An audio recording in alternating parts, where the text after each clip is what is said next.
the family of Mzee Koech, the church and fellow mourners.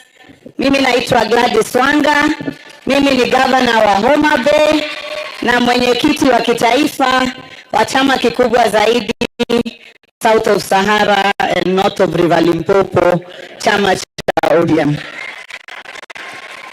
Mheshimiwa Rais, tumekuja kusema pole sana kwa familia ya ndugu yangu na rafiki yangu Mheshimiwa CS Chirchir.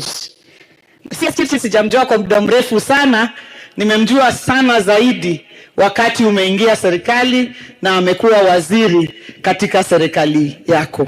Hapo awali tulikuwa tunasikia tu jina Chirchir.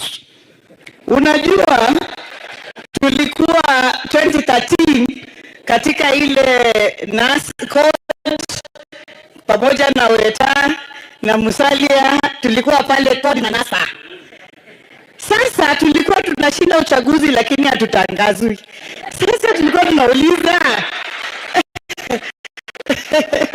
kwa nini hatutangazwi? Tunaambiwa Chirchir.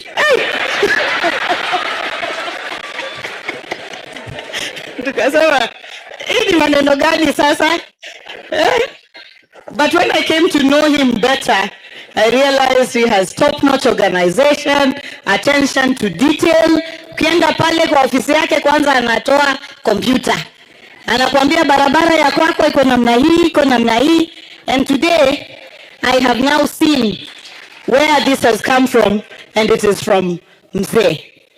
Na mimi nataka niseme nikimalizia ya kwamba sisi tumeona hii broad-based government ambayo wewe rais pamoja na the late baba mliweka pamoja, na tunaona ni kwa nini.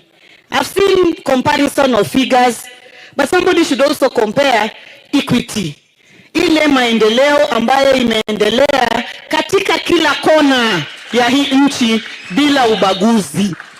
Na sisi hatuwezi uziwa ukabila, tuuziwe uoga, tuuziwe utangamano, separation and division of Kenyans, because the broad-based government under yourself and my party leader now, Dr. Oburu Oginga, wa Kenya pamoja, every Kenyan, leaving no Kenyan behind, kila Mkenya asonge mbele. Na sisi tuko hapo, as a government we know where we've come from, we know where we are, and we know where we are going. Asanteni sana na Mungu awabariki.